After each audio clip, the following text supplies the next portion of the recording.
Akwa Ibom Cross River State meko mufodo finemi in the cultural service ke Gospel Dominion Prayer Ministry number 61 65 Ayola Lawa Street ke Bariga Laje ke Lagos finemi de ta ko seneno mbio Akwa Ibom ye Cross River State and mewe me di won Cross River State ya Akwa Ibom ema inampo afrido we ese dada ke nyon ikom edi on bo ke nyine mi di on di nampo tight so finemi adu sene di na ma Akwa Ibom eye medi inewunek ke cultural service de ke Gospel Dominion Prayer Ministry so iye mi na finemi na to di be nu bon ino Jehovah ke Gospel Dominion Prayer Ministry so meda ifere mi come afro ndi to Akwa Ibom ye Cross River State ke Lagos ye ke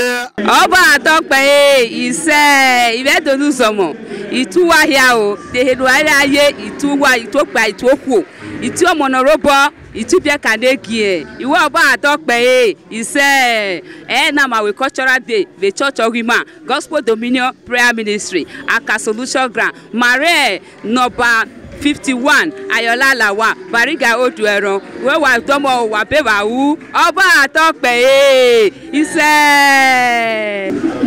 ahanwo eke Emmanuel ana me church kem na Gospel Dominion Prayer Ministry amonya hia zumbise Nimo State in fact hena hotawo egwu na egwu ana agba omenala ndị dị iche iche shide na ndị Akwa Ibom Cross River to ndị ke mpaghara Imo na ndị Anambra na ndị Ebonyi na ndị Enugu na ndị ala ụkwa ndị anyị nọ na ebe kehe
Mazi. Ndewo. Biko gwana Valence onye bụ. Okay, afa m bụ Reverend Paul Aji, onye isi nlekọta chọọchị anyị a na-akpọ Gospel Dominion Prayer Ministry. Ndewo, anyị hụrụ na asị na ọ na-abịa ihe kwụrụ ihe akwụdebe ya. Onye gịnị anọkwa n'akụkọ na-ememere? Nwaanyị m, nwunye m. Tata anyị na-eme mmemme ihe gbasara ihe na-emegasị na steeti dị n'iche n'iche. A na-akpọ n'olu bekee a na-akpọ ya cultural service. So ihe anyị na-eme taa. Kwa ihe ndị anyị na-atụ anya ịhụ. Ihe na-atụ anya ịhụ ya taa, ị ga-ahụ taa bụ ndị dị n'iche n'iche, mmemme dị n'iche n'iche site na steeti dị n'iche n'iche ga-abịa. Ha bịagasịa, ha ga-abịa gosisie otu ha si eme ihe n'ebe nke ha, ebe ha si. Ihe dị na ndị ga-agba egwu, ndị ga-etisi egwu, ndị ga-esi nri. A ga-abịa esiche nri ahụ, ndị mmadụ ga-abịa nene ya mara ụtọ ọ dị, makwanụ ka ọ dị ụtọ otu ndị be ha si esi. Ya na ị na-akọwado na isi nri na ịgba egwu na ihe ndị a niile so n'omenala. Ọ so n'omenala na ọ so n'omenala. Mmebido from ndị ala mo fẹ́ kí gbogbo àwọn Yorùbá tó gbọ́ mi báyìí, mo ní ẹ pẹ̀lẹ́ o, mo kí gbogbo yín o, ó máa dá fún yín o, a ṣe nǹkan ní ìjọ wa lénìí o, wo lágbára Ọlọ́run máa bùkún yín o, Ọlọ́run máa fún yín ní nǹkan ọ̀bùnà tẹ́ ní wo Ọlọ́run máa fún ẹ lágbára Ọlọ́run o. Mgbe anyị jiri ohere na-ekene ndị steeti ọzọ, ma ndị Anambra, ma ndị Imo steeti, ma ndị Enugu, ma ndị Abia, ma ndị Calabar, Akwa Ibom, ha kakwa nkụ na chọọchị anyị o, ma ndị Benue, ma ndị Edo, ma ndị Delta, ma ndị Rivers, ma steeti niile. Maka nchetara maka mechetahụ, achọrọ m ikene ha. Ma ọ taa bụ irute na chọọchị taa, ọ dịkwa egwu, mgbe niile na-ekwo maka anyị na-akọwata ihe gbasara ihe omenala ndị be anyị. Anasị m nọ na-adị mma na o nwere omenala ekwesịrị na-eme, ọ bụ omenala niile bụ ihe ọjọọ. Nke anyị na-eme nke Chineke kwadoro na ọ bụ nke ọjọọ. So ana m ejikwa ihe ohere a na-agwa ndị isi ndị chọọchị niile na ha nwere ike mmụta ihe anyị na-eme, ọ na-adị mma. Ụmụaka anyị niile amachaghị ihe na-akpọ ihe omenala be anyị. Ihe anyị na-eme na-egosizi ụmụaka anyị na ebe a ka ha si, na otu a ka ha si eme. So ha aghọtacha ya, ha too, ha nwee akụziwekwe ụmụaka nke ha. Adị m eji ohere a na-ekele ndị be anyị, ndị Abia steeti, ma ndị ụmụ nwaanyị ma ndị ụmụ nwoke niile ndị na ụlọ ụka anyị bụ Gospel Dominion Prayer Ministry.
complaining.